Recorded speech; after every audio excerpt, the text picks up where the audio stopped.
Hello and welcome to the YouTube channel लोक talks. मेरे सभी फेसबुक के व्यूवर्स का भी स्वागत है। मैं doctor Lokesh Bhatia, orthopaedic surgeon, आज पुनः आपसे पिछले मेरे वीडियो के कंटिन्यूएशन में आपसे चर्चा करने के लिए उपस्थित हूँ।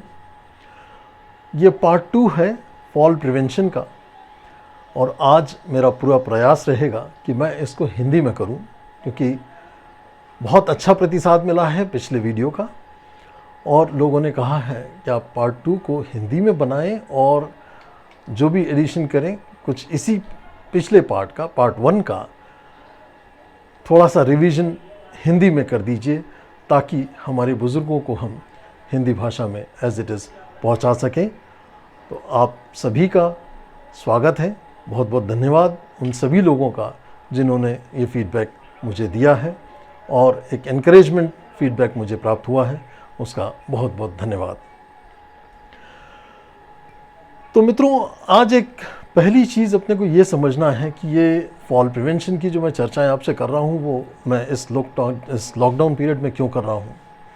वो इसलिए कर रहा हूँ ताकि हम विशेष रूप से ध्यान देवें और किसी भी हाल में हमें हॉस्पिटल बतौर प्रिवेंटेबल फॉल, मतलब जो वो चोट जो हम बचा सकते हैं उनको बचाने का पूरा प्रयास करें। फॉल प्रिवेंशन मतलब गिरने से बचना।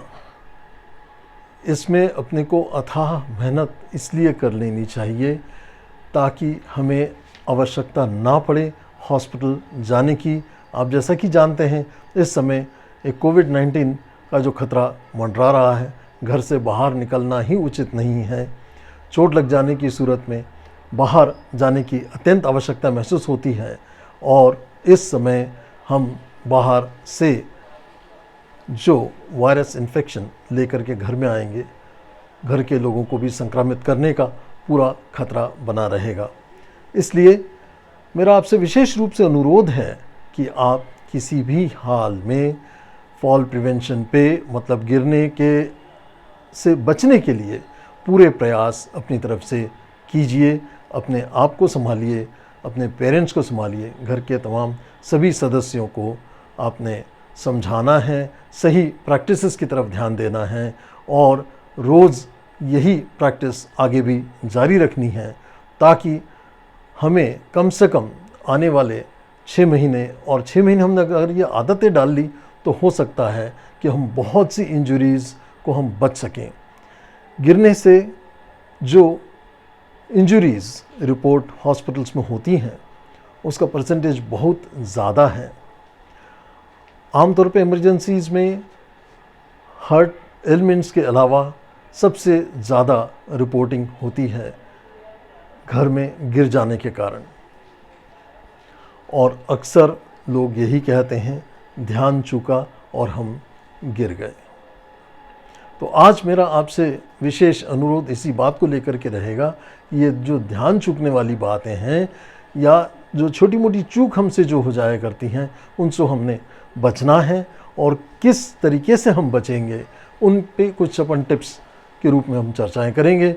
गिरने से, डोमेस्टिक फॉल्स जिसको हम कहते हैं, घर पे गिर जाने से जो इंजरीज़ होती हैं वो कॉमन इंजरीज़ हैं hip fractures, fracture of other bones like four arm bones. हम गिर जाते हैं तो हाथ में इस जगह पे रिस्ट डिस्टल एंड रेडियस की इंजरीज़ हो सकती हैं, और तमाम दूसरी बोन फ्रैक्चर्स और हेड इंजरीज़ हो जाया करती हैं।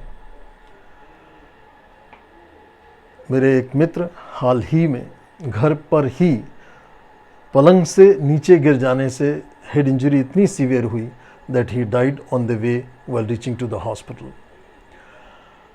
इन तमाम किस्सों से मैं प्रेरित हुआ हूँ कि ये फॉल प्रिवेंशन पे मैंने हो सकता है और आगे भी आपसे चर्चाएं करता रहूँ विभिन्न पहलुओं को लेकर के। तो आज इस पार्ट 2 को लेकर के मैं आपके सामने प्रेरित और प्रेषित हूँ। तो यदि आपके आसपास या आपके अपने घर में आपके एजिंग पेरेंट्स हैं और एक्सट्रीम्स ऑफ एज, बच्चों से मिडिल एज एवं एल्डरली एजिंग पेरेंट्स, सभी की तरफ आपने ध्यान देना है। उनकी फॉलिंग रिस्क के बारे में उनको अपडेट करें, उन्हें कोशिश करें इन सब चीज़ों की तरफ ध्यान दिलाने का, उन टिप्स की तरफ ध्यान रखने का, ताकि उनकी आदतें रेगुलर रूटीन तौर पे डेवलप हो पाएँ और उनको आप गिरने से बचा सकें। फॉल्स के बारे में एक अच्छी खबर यह है कि उसको पूरी तरह से बचाया जा सकता है। और जिस प्रकार से अपन ये कहते हैं कि अगर स्लो गाड़ी हम चलाएंगे तो एक्सीडेंट उतना सीवियर नहीं होगा, ताकि अपनी जान माल को बचा सकें। तो उसी प्रकार से घर पे भी अगर हमारी मूवमेंट स्लो होंगी तो निश्चित रूप से हमें उतनी सीवियर इंजरीज या बोनी फ्रैक्चर्स नहीं होंगे। तो इस बात का हमें पूरा ध्यान रखना है और प्रयास करना है। आइए देखते हैं क्या क्या कारण हैं। सबसे पहला, एजिंग पेरेंट्स में या हम लोगों में भी अचानक से बैलेंस, लॉस ऑफ बैलेंस होने के चांसेस हमेशा रहते हैं। चाल भी घर में हम कई बार उतनी, चूँकि कंजस्टेड एरियाज़ होते हैं तो हम कई बार गलत तरीके से चलते हैं। तो loss of balance and gait disturbances जिसको हम कहें, उनके कारण ये तकलीफ़ें अक्सर हो सकती हैं, उनकी तरफ हमें ध्यान देना है। दूसरा, जैसा कि मैंने पहले वाले वीडियो में भी कहा था, आज फिर दोहराता हूँ, आइज़ और ईयर्स चेकअप करा करके साल में एक बार कम से कम दोनों हमारी आइज़ और ईयर्स ज़रूर चेकअप करवाएं। आइज़ की चेकअप रेगुलर होने से नंबर रेगुलर अपडेट कराएं, साथ ही साथ ईयर्स की चेकअप ज़रूर करवाएं, क्योंकि ईयर्स में भी loss of balance, year disturbances की वजह से हो सकता है, आपको अचानक से चक्कर आ सकते हैं। दूसरा, घर में भी जब आप मोबिलिटी करते हैं, उठ करके जब आप बैठते हैं, तो आपने बहुत स्लो मूवमेंट करनी है। 5 से 10 सेकंड लेट के जब आप बैठें तब 5 से 10 सेकंड का अपने आप को वक्त दीजिए, और खड़े होने के बाद फिर 5 सेकंड का वक्त लीजिए, और उसके बाद मूव होना चालू करिए। तो ये चीज़ें करने से अपनी मोबिलिटी को हम थोड़ा सा स्लो कर रखें। कई बार हमारी ब्लड प्रेशर एडजस्टमेंट शरीर में होने के लिए वक्त लगता है, और अचानक से हमें जब चक्कर आ जाता है, उस तरह के फॉल को हम कहते हैं मेडिकल फॉल। चक्कर आकर के जो हम गिरते हैं उसको हम कहते हैं मेडिकल फॉल। और पैर फिसल जाने की वजह से, या जो कोई और मेडिकल कारण नहीं है, और अचानक से जब हम गिर जाते हैं चप्पल की वजह से या मॉइस्ट फ्लोर की वजह से, उनको हम कहते हैं ट्रॉमेटिक फॉल्स। तो ये दोनों ही प्रकार के वो फॉल्स हैं जिनसे हम बच सकते हैं।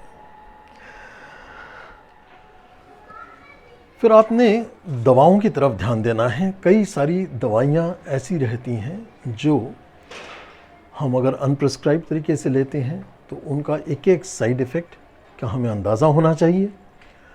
जो आप हाइपरटेंसिव मेडिकेशंस भी ब्लड प्रेशर के लिए, एंटी हाइपरटेंसिव्स जो प्रिस्क्राइब कराते हैं, उनके बारे में पूरी जानकारी लीजिए।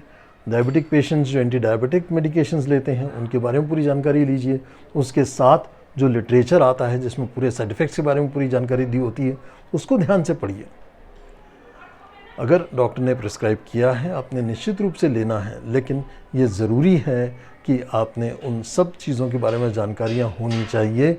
बहुत बारीक बारीक में लिखा हुआ होता है, लेकिन अगर उसमें लिखा है, आपकी जानकारी में होगा, तो आप अपने फॉल प्रिवेंशन, मतलब गिरने से बच सकते हैं। क्योंकि कई सारी दवाइयाँ ऐसी हो सकती हैं जो शुरुआती फेज़ में आपको थोड़ा सा चक्कर, जिसको हम धोखा या गिडिनेस कहते हैं, वो जानकारी अगर होगी आपको तो आप निश्चित रूप से ध्यान दे सकेंगे। उसके बाद आता है पर्यावरण। एनवायरमेंटल फैक्टर्स बहुत सारे ऐसे होते हैं घर में भी, जिसके कारण हम, कई सारे व्यवधान ऐसे होते हैं, उनको हमने ध्यान देना है। रास्तों में कोई ऐसी चार्जिंग वायर, इलेक्ट्रिकल कॉर्ड्स या कहीं स्मूथ फर्श अगर है, कहीं मॉइस्ट फ्लोर है, उन सब को अपने ध्यान देना है और किसी भी हाल में गिरने से बचना है। हमारी जो फुटवियर है उसका ध्यान दीजिए ताकि आप ऐसा स्नगली फिटिंग सही जूता चप्पल घर में पहने। अक्सर हमें घर में पहनने की जो चप्पल होती है वो इतनी पुरानी रद्दी सालों से घिसी हुई चप्पल पहनने की आदत होती है कि उसका तलवा घिस चुका होता है और 2 बूंद पानी गिर जाने से it makes it very much prone, बहुत ज़्यादा फिसलने का उससे इंसिडेंस ज़्यादा हो जाता है। इसलिए उसकी तरफ ध्यान देना है कि हम एक अच्छा फुटवियर घर में इस्तेमाल करें ताकि वो फिसलने की तरफ हमको नहीं, फिसले नहीं हम घर में, उसका ध्यान देना है। फिर एक और चीज़ है जो जिसको कहते हैं क्रॉनिक कंडीशंस, जैसे हाइपरटेंशन हुआ, डायबिटीज़ हुआ, स्ट्रोक हुआ, रूमेटॉइड अर्थराइटिस जैसी चीज़ें हैं। जो ये तमाम क्रॉनिक कंडीशंस हैं जिनके बारे में हमें जानकारियाँ होनी चाहिए, जिनके बारे में पूरी डिटेल जानकारियाँ हम गूगल पे भी कर सकते हैं, अपने डॉक्टर से भी पूछ सकते हैं और इन सब के प्रति हमें सजग रहना है कि ये परेशानियों की वजह से हम गिर सकते हैं। तो निश्चित रूप से हर पल हर क्षण इस बात को ध्यान में रखिए और प्रयास करिए कि आप घर पे ना गिरें और पूरी तरह से अपने आप को सुरक्षित रखें। आइए देखते हैं कुछ टिप्स में क्या क्या और करना ज़रूरी है। पहली डूज में आपने ज़रूरी है कि अपनी विटामिन डी इस फेज़ में बहुत ज़रूरी है। ऐसे कई पब्लिकेशंस भी हैं, जो साइंटिफिक स्टडीज़ हैं, जो vitamin D deficiency makes the bones more vulnerable to fractures.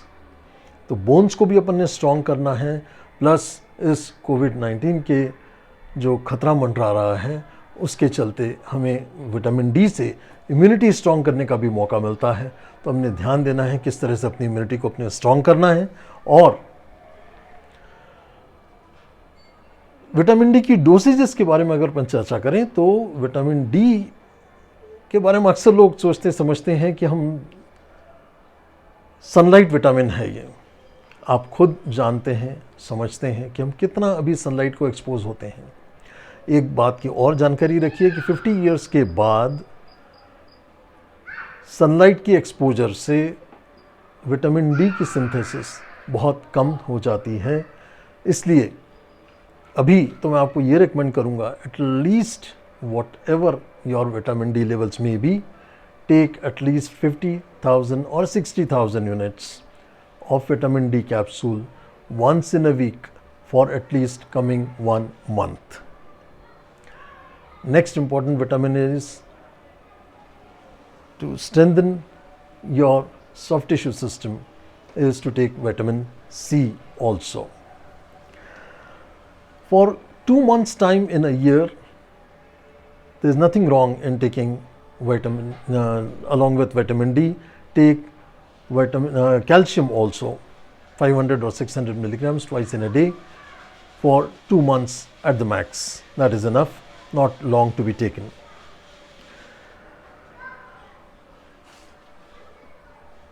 Do regular muscle strengthening exercises, balance improvement exercises. And अगली टिप है, आवक जावक के रास्ते में कहीं पे भी लाइट की कोई कमी ना हो, उसका ध्यान दीजिए। और जो भी हमारी सीढ़ियाँ होती हैं उनमें हम कई बार कुछ टेम्परेरीली कुछ चीज़ें हम रख दिया करते हैं, ख़ास करके लिक्विड्स कतई ना रखें, कोई ऑयल या कोई पानी ना रखें। जरा सी देर में अनहोनी हो सकती है, हम सोचते हैं अभी उठा रहे हैं और उतनी देर में कोई वहाँ से गुजरेगा और उसका पैर फिसल जाएगा। किसी भी हाल में, कोई भी स्टेयरकेस में कोई भी लिक्विड नहीं रखना है।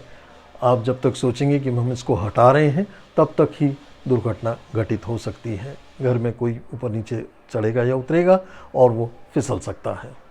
ध्यान दीजिए इन सब तमाम बातों का। उम्मीद करता हूँ मित्रों मैं काफ़ी कुछ चीज़ों पे आपका ध्यान आकर्षित कर पाया हूँ और कोई भी प्रश्न आपका इस संदर्भ में हो तो आप बेशक मुझसे पूछ सकते हैं कमेंट्स के ज़रिए, और फेसबुक पे कमेंट भी करके कोई भी प्रश्न हो पूछ सकते हैं, यूट्यूब पे कमेंट्स करके कोई भी प्रश्न हो पूछ सकते हैं। बहुत बहुत धन्यवाद। नमस्कार। अपनी तबीयत का ख्याल रखिए। Take care of your health. All the best. God bless you. Take care.